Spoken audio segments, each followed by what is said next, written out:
These are the stories of ordinary British people, told through their diaries, letters, and memoirs, as their lives were changed forever by what they called the Great War.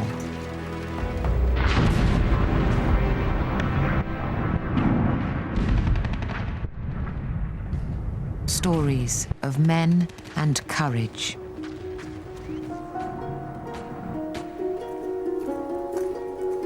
Dear Mother, you have not got anything to worry about over me. My company officer sent for me and explained that headquarters wanted a volunteer to go out that night. It would probably mean death, would certainly mean glory. Boom, bang, clash, clash, where's boom? A German battery was registering on the road with every shot. Stories of women facing a changing world. I'll see whether I cannot go one better than these big men with their cars, credentials and money. I'll see what I can accomplish as a war correspondent. You don't mind if I get mixed up in rows and things about the munitions workers, do you? And if I do go to prison, well, it's all experience. And stories of love and loss. We all held our breaths, for we knew the goodbyes were being said. We're an old veteran crew, and we got a bad start. And Leander got a bad start, but in the end, they won. And we'll win. And that's all there is to it. I just adore you, Hub. Don't think, dear, I am worrying unnecessarily about you, because I know God can take care of you wherever you are. And if it's His will, darling, He will spare you to come back to me. Uncovered from attics and basements, archives and libraries, these original accounts are here brought back to life as never before.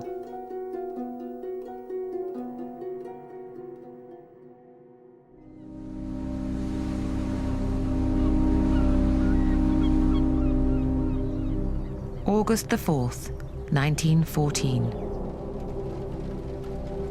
Across Britain, people from all walks of life waited for news. The government had issued an ultimatum to Germany. Call off your invasion of Belgium or face war. That night in Whitehall, London, the First Lord of the Admiralty, Winston Churchill, bore witness to history. It was 11 o'clock at night, 12 by German time, when the ultimatum expired. The windows of the Admiralty were thrown wide open in the warm night air. Under the roof from which Nelson had received his orders were gathered a small group of admirals and captains and a cluster of clerks, pencil in hand, waiting. Along the Mall, from the direction of the palace, the sound of an immense concourse singing God Save the King floated in. On this deep wave, there broke the chimes of Big Ben. And as the first stroke of the hour boomed out, a rustle of movement swept across the room. The war telegram, which meant commence hostilities against Germany, was flashed to the ships and establishments under the white ensign all over the world. I walked across the Horse Guards parade to the cabinet room and reported to the Prime Minister and the ministers who were assembled there that the deed was done.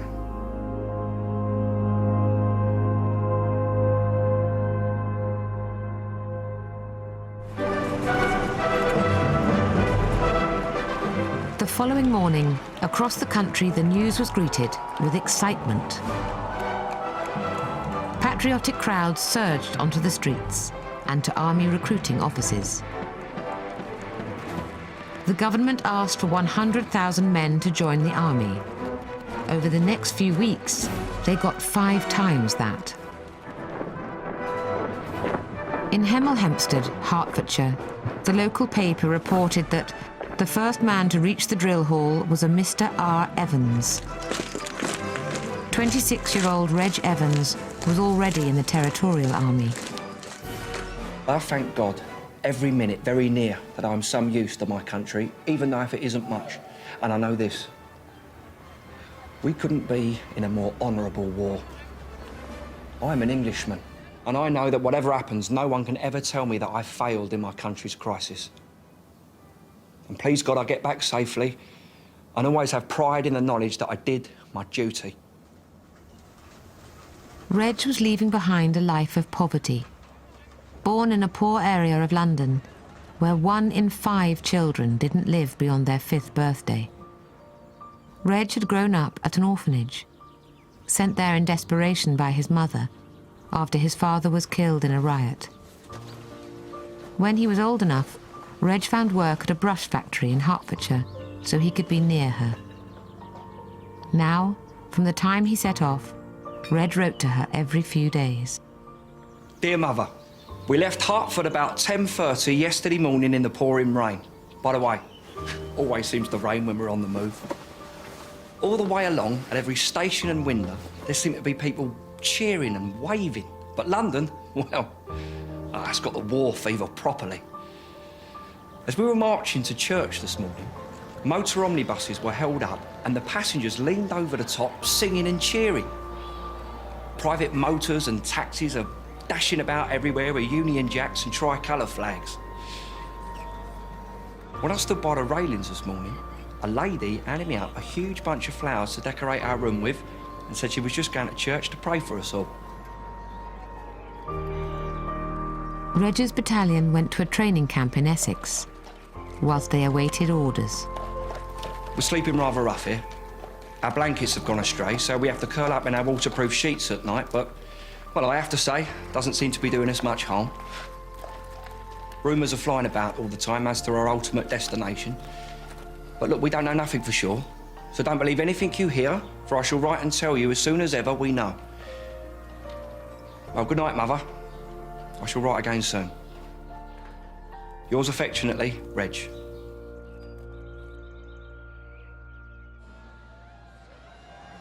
For most British people, war was a surprise. We had not faced a serious threat from Europe for 100 years, and few had thought Germany bold enough to start a war with the mighty British Empire. Oh, it's a lovely war. Who would be a soldier, eh? Oh, it's a shame to take the blame. Before August 1914, it would have been utterly incredible for us to have imagined ourselves as soldiers. We asked to be sent as far away as possible from Bradford. I didn't want to be drilling in the park and going home to tea.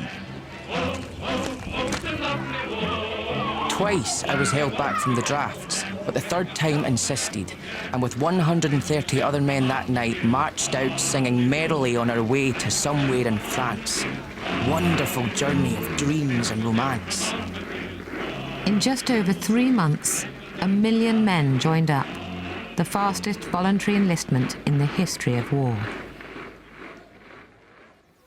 For 25-year-old Alan Lloyd, it was an adventure and a chance to prove his worth. This is a life and death struggle with Germany. Everybody who could do something and won't is a beastly, unpatriotic kind of person. Now, I'm the last person to be a jingo Nate, flag-wagging and Union Jack hurrahing, etc., but I do feel that I might be useful, with my motor or without it, in case of an attack by Germany.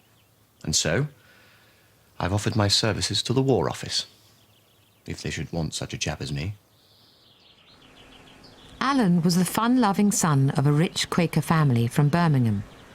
His pride and joy, his custom-built sports car. He was in love with 28-year-old Dorothy Hewitson, known as Dodds. But her parents had vetoed any marriage.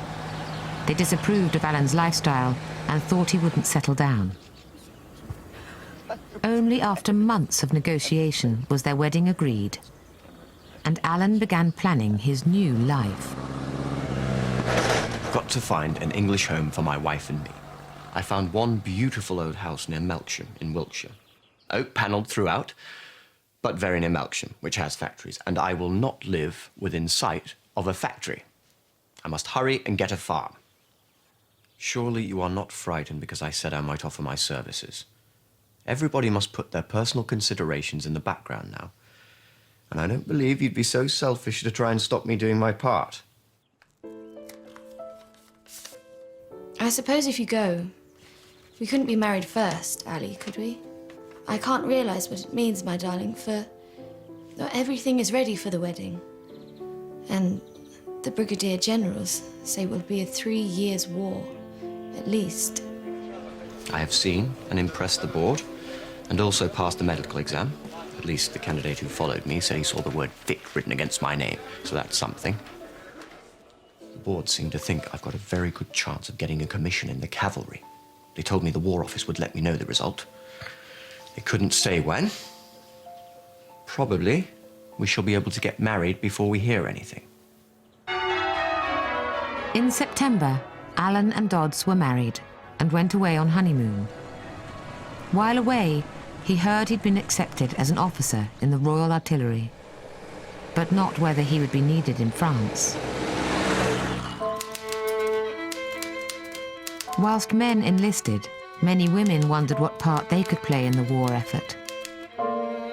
Dorothy Lawrence, a poor 19-year-old orphan, dreamed of doing something that few men and no women were allowed to do: to be a war correspondent. I pleaded with each big London paper. Please, just give me the barest means of getting out there. That is, permission to use the name of the paper. I don't want a big salary. Just give me enough to get out there. Leave the rest to me. Nonsense. Of course not. Do you think we're going to send out a woman when even our own war correspondents can't get out for love or money? Journalists were very tightly controlled, so Dorothy set off via Paris, posing as a tourist. If war correspondents cannot get out there, I'll see whether I cannot go one better than these big men with their cars, credentials and money. As the stretches of blue, grey water widened between England's mainland and our boat, I wondered whether I should ever set foot again in this country. When I arrived in Paris, I renewed my efforts to find likely opportunities for help for getting away. From Paris cafes, I chose my first 2 male assistants, 2 khaki soldiers. Hello, boys. I want to get out to the front as a soldier. Will you help me? My 2 new acquaintances, struck with the spirit of sport afforded by this adventure, agreed to help straight away. They undertook to find my outfit. With the soldiers' help, Dorothy prepared a disguise as Private Dennis Smith of the Leicestershire Regiment. Have you ever attempted to incline trousers in the way they should go on the female figure? They do not know the way, and suddenly you realise that neither do you. I was left alone to struggle with unknown buttons.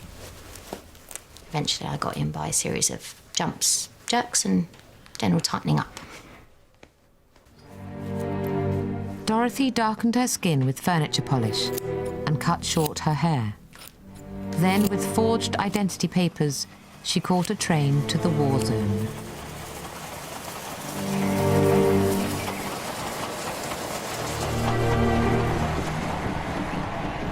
At the outbreak of war, Britain had fewer than 250,000 professional soldiers.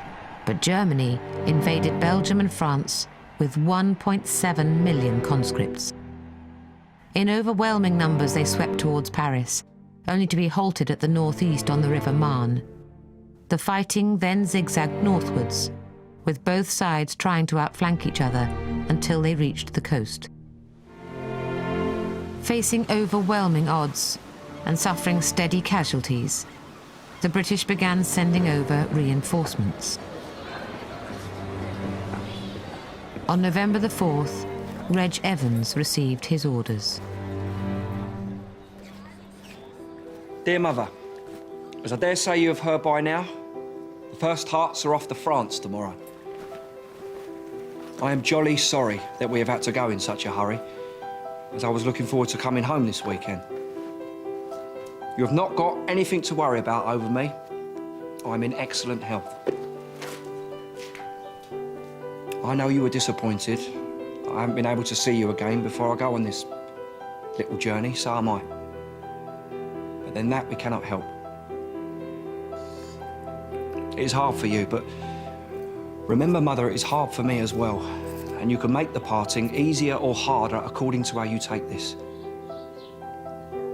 After all, I'm only doing the same as thousands of other fellas. You would not be proud of me, would you, if I acted the coward now and tried to evade my duty, would you? We stopped at several stations on the way where parties of ladies fed us with sandwiches, cakes and tea. Then, as we started off again on our way, wet eyes, sad faces and waving handkerchiefs, as we raised our battle cry enthusiastically, are we downhearted? No. Their tears were none of our business, for this adventure was far too thrilling and exciting. It is fine to be in a long line of soldiers behind a band with all the people watching you. We do lots of drill, and soon we shall be shooting and trench digging and signalling. I cannot promise, of course, when I shall be back home. That is not a matter I or any other man can settle. But please God, it shall not be long now. Well, good night, Mother. I shall often think of you, and always, as you know, with the best of thoughts. Reg.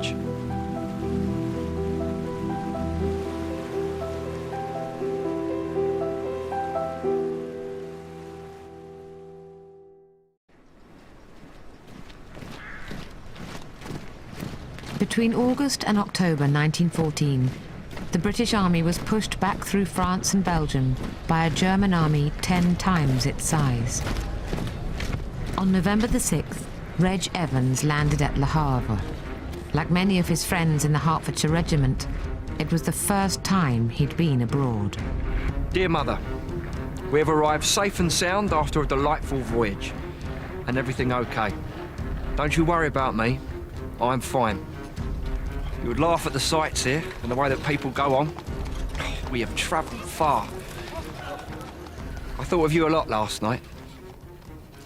Please send papers, as we will get no news here, I feel certain.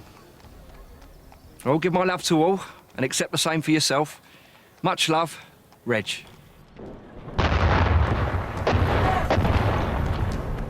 The new arrivals moved up to a town in Flanders, where the fighting had been concentrating. The gateway to the Channel ports. For the rest of the war, it would act as the forward defence of Britain itself. Its name was Ypres.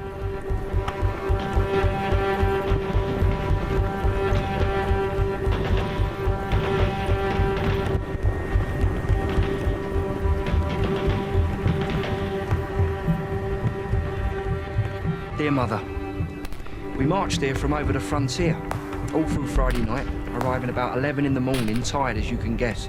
We haven't seen any Germans, only dead ones, though so near to them. Their shells and their Jack Johnsons we see and hear. The shrapnel makes a noise like the howling of a dog. But as long as you hear them, you are safe, because you know that they will not burst near you. But the others, the Jack Johnsons as they are named, well, they come through the air, 3 or 4 at a time, and without a word of exaggeration, the noise can be compared to nothing but the rush of an express train.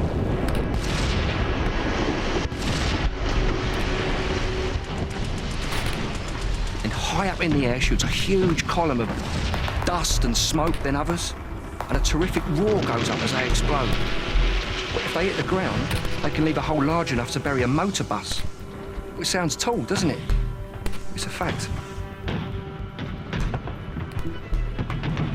For many in Britain's new volunteer army, the first taste of war was exciting. Amongst them, 20-year-old James Butlin, a clever and sensitive young man from Dorset.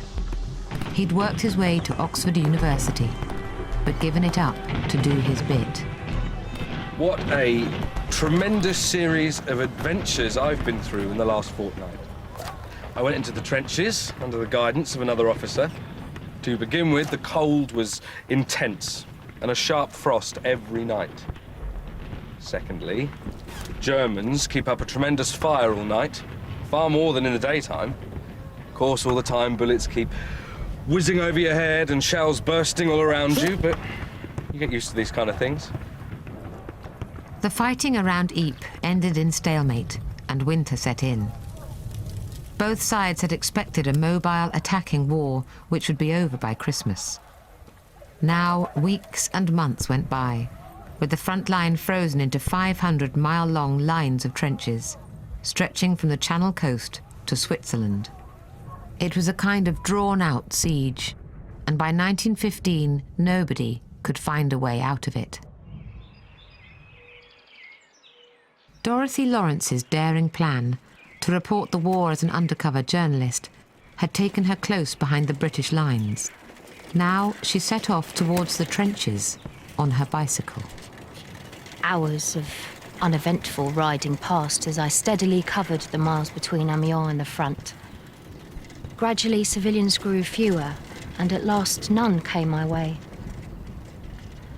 Very few cars disturbed the ride, and only far distant the steady booming of cannon.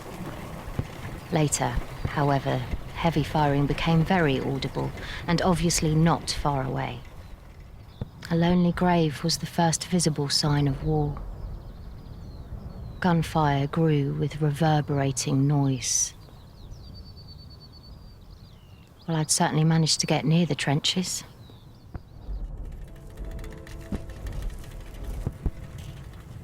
All at once, I spied a soldier. "I've been keeping an eye on you," he said. Very soon I realised that this man, Sapper Dunn, could be trusted. He championed my cause from the outset. Before we could make plans, it was necessary, however, that I should be concealed. This fact Dunn carefully explained, and I grew slowly to realise that the presence of a woman at the front possessed dangers other than death. "You don't know what danger you're in," stated this middle-aged soldier. Quickly examining a row of cottages, I selected one as my temporary new headquarters. 3 parts of the roof stood open to the sky. The shell-struck door was falling from its hinges, and inside the room where I stood, there remained on the floor only a sodden mattress and a table. I started to move in. Dorothy would lie low until, disguised as Private Smith, she could mingle with soldiers on the way to the trenches. It was a dangerous place to wait. Troops passed along on the way to the trenches. They skirted my wall, but they never saw me. Lying on my mattress, I tried to sleep. It was difficult, though, to get 40 winks. Stray rifle shooting occurred between opposite trenches every time a head appeared above cover. Pong! I realised I was under fire. As men settled in for a long war, the regular supply of letters and parcels from home was vital for morale. The army shipped 12 million letters a week, which took about 2 or 3 days to reach the trenches. Many wives and mothers took to sending home comforts too. Dear Mother, many thanks. I received the parcel on Sunday, but the specimens of salad were not, I am sorry to say, a successful consignment. I don't think I should repeat the experiment.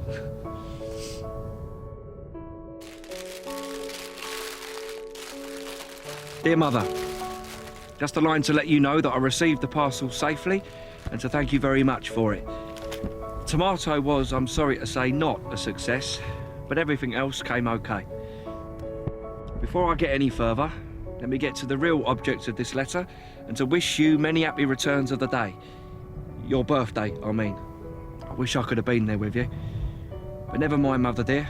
We'll have all the more to celebrate when I do return. Oh, dear me. Doesn't seem as if this war will be over for years.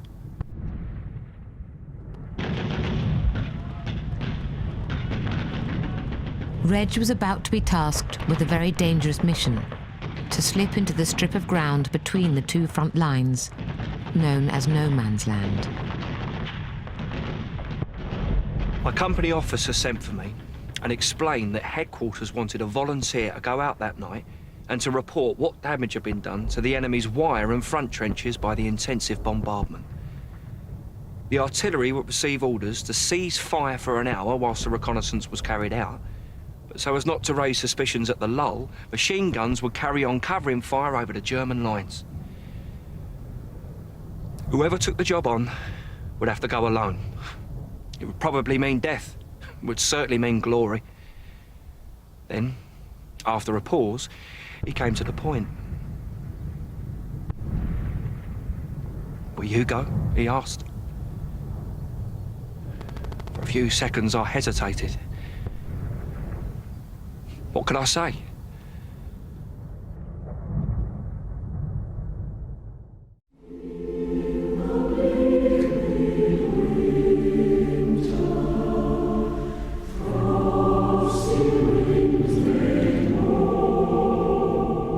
When war broke out, many people had assumed it would be over by Christmas. But Christmas had come and gone, and there was no end in sight. Throughout 1915, more and more volunteer soldiers were sent over to France. Amongst them, in July, Alan Lloyd. Just a line written in a stiff breeze on the key. I will write as soon as I possibly can from the other side and tell you all the news, you little angel. You were an amazingly plucky little small wife when I went away, and hubby was awful proud. Hubbins didn't want to leave her a bit, and feels very sorry now he has done so. But he'll soon come back.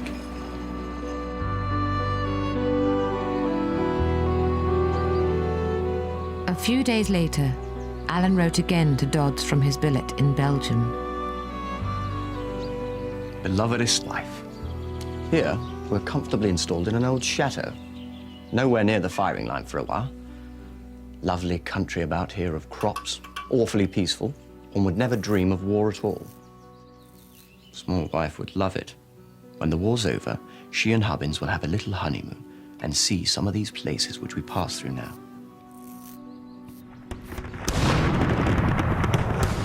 Alan went straight to what was still the most critical point on the line, Ypres. I came up to the line yesterday morning. The dugouts are very good. I went up this morning to the observing station to see how things worked. The station is within 800 yards of the German front line. Of course, as soon as I got there, they needs must start shelling, and I didn't mind a bit.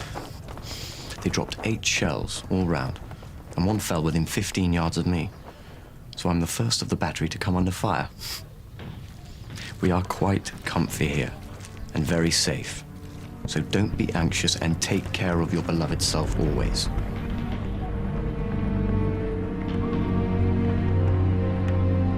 Alan arrived at a time when repeated British attacks were failing to break through the German lines. The losses were terrible. The gains often only a few shattered trenches or a few yards of bloodied ground.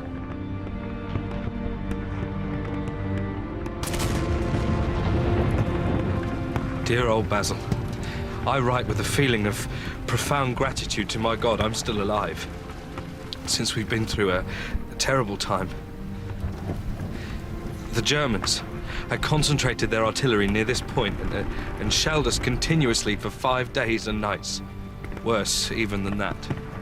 Our own artillery blundered.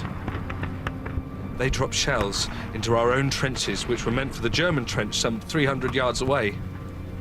We were caught between 2 fires, and no place was safe. It was impossible to bury the dead. I'll never forget the sight of that trench. Further south, journalist Dorothy Lawrence had been waiting for her chance to pose as Private Smith and slip into the trenches. If she was caught, she would be treated as a spy.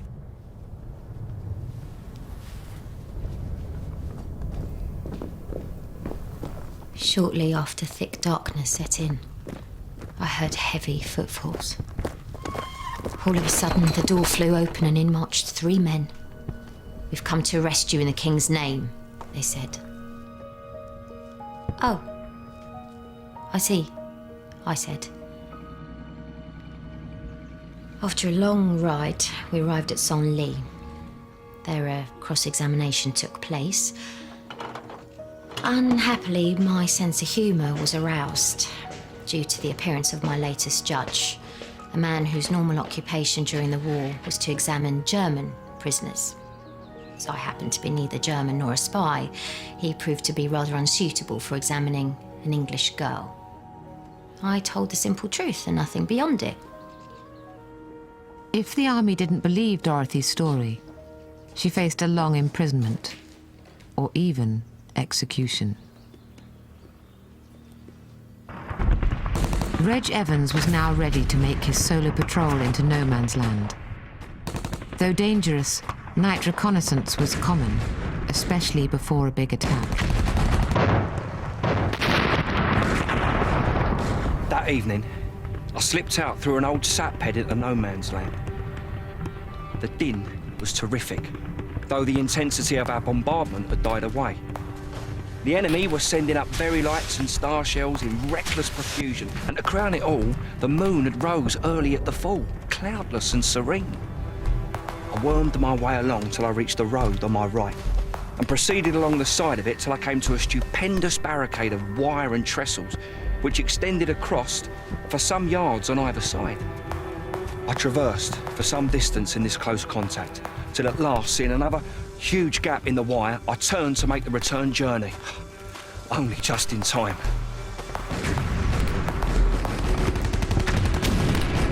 Suddenly, as if an inferno had been let loose, the artillery bombardment burst out anew. All around me fell the shells with tremendous explosions. The earth seemed to rock as I lay scared and stiff on its surface.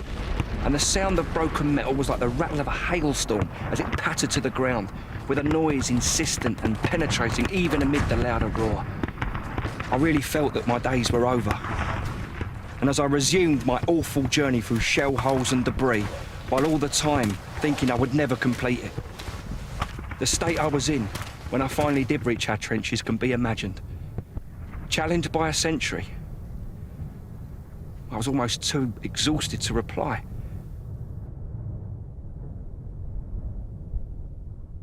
Dear Mother, I expect by the time you received this letter, you would have heard the news that our Commander-in-Chief has conferred upon me the Distinguished Conduct Medal. The Colonel gave a splendid speech to our company this morning, and I can assure you that it has been the most wonderful experience of my life to know that I've got the confidence and honour of such splendid fellows. Alan Lloyd received a letter with family news. His pregnant wife, Dorothy, was hoping for a baby boy she'd named David. Belovedest wife, how is your precious self? I expect the baby will be a whopper. I write from my dugout in the observation post. Aeroplanes overhead, guns booming, rifles cracking, bullets singing away.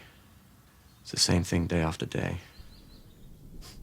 We think the troops opposite us must be Saxons, because they seem rather sporting. They put up boards in the trenches to signify bullseye or outer or inner after our fellows have potted at them, and we do the same for them. It might be musketry practice. Take care of yourself, and think what a topping time we'll have after the war, so long as we win.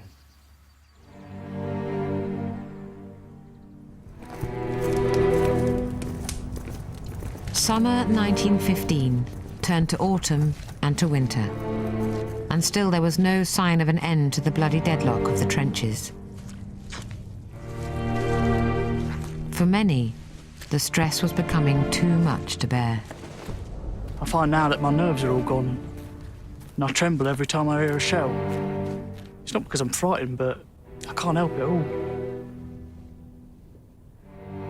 There are thousands of men laying all over the ground, and we cannot bury them. It's too dangerous. The whole thing was rather gruesome for people with nerves. The fields behind were scattered with unburied French corpses, One was scarcely a yard behind my position in the trench. To make things more horrible, there were pigs roaming about, doubtless from the destroyed farms, eating the corpses' brains.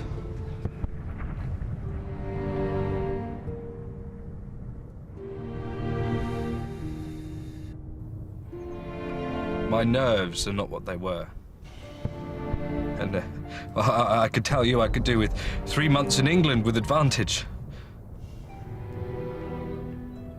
John Bull is as optimistic as ever, but then he writes in England and in peace. Let him sit here in the trenches with a few trench mortars and rifle grenades falling around his way and write the same tonight. Feeling a bit vicious tonight. Also, I've not been up to form these last 10 days. Not feeling ill enough to be really bad, but just bad enough to make me look on the gloomy side of things. As a second Christmas approached, thoughts turned ever more towards home. I don't know if we shall be back by Christmas or not. I am often, well, I might say always thinking of you. Oh, we will have some good times together again yet, and you will find me a stronger home bird than ever. Well, goodbye, Mother. With much love and best wishes to everyone, and please thank those who have written to me. Your loving son, Reg. You'll be pleased when the baby David has arrived. Don't worry if it's a girl, belovedest. I shan't care a hang which it is. Don't worry your round head about Hubbins or about David. All will be well and you'll be quite all right, I know. Hubbins wants his small wife, his strong dog, and his Bichot car. But he wants the first of these so much that he wouldn't mind if he never saw the others or anything else ever again. So there.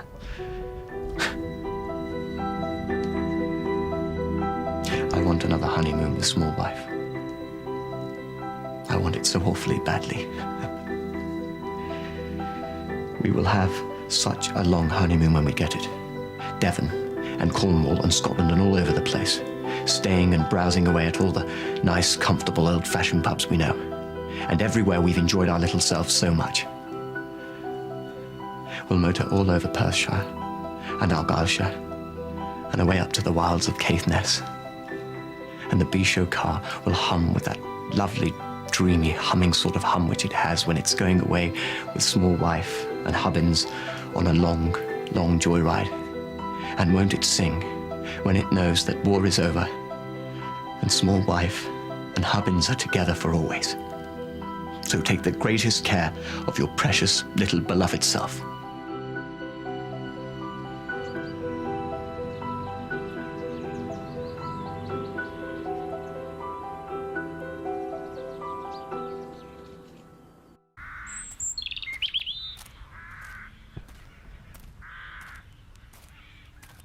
At his post near Ypres, Alan Lloyd heard the news he'd been waiting for.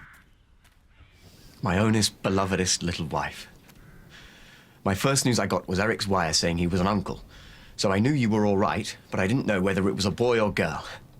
Then I got all the letters together, and I was off my head with glee. I did love it when I saw there was actually a letter from you. It was a lovely little letter. And Hubbins nearly blubbed when he read it, for he knew that all was well with his wife, and that she had got her heart's desire. I bet he's a topping little kid, beloved. And I know I shall love him awful much. More because he's his mother's son than for any other reason. All the brigade have been round congratulating me. And we had 2 bottles of bubbly last night. It seems funny to be a father.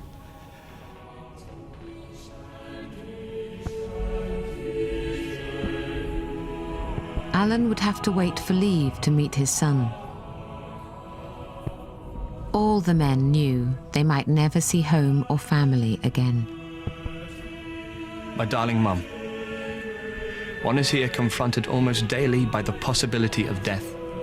And when one looks forward to the next few months, this possibility becomes really a probability. I am therefore setting down to write to you briefly a few words which, in the event of my death, I hope may help to comfort and cheer you. When I think of my poor dear chums who have fallen, I could cry. I've had to cry in the trench with one of my chums. He died. Gone with his mother's name as last word. We've come out of this action with 4 officers out of 26 and 435 men out of 1,150.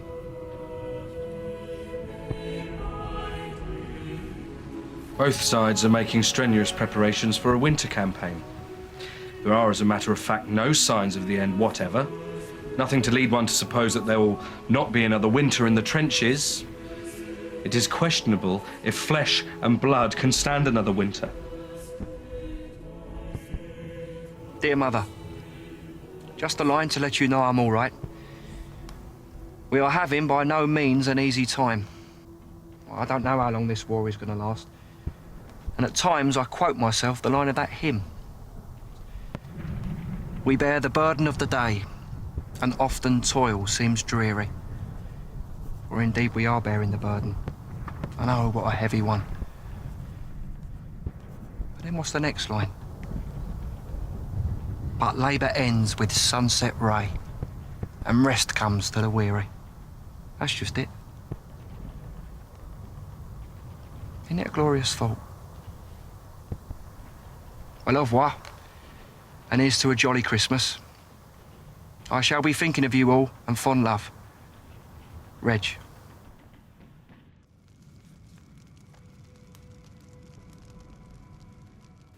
Dorothy Lawrence spent 4 months in army custody as a suspected spy. Finally, she was released back to London under one condition. I promised not to divulge any information till I got permission. In making that promise, I sacrificed any chance of earning by way of newspaper articles written on this escapade. As a girl compelled to earn her livelihood, I lost, temporarily anyhow, all material gain by that promise. Under my arm I had a parcel, all that I brought with me from France. I walked along, past begrimed tramps in wretched sleep with heavy footsteps. In this big London city, I do not think there was anyone lonelier than I. Just home from the front, I'd nowhere to go. No friends knew that I'd come back, and my own house had been let to foreigners.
Next time, war hits the home front.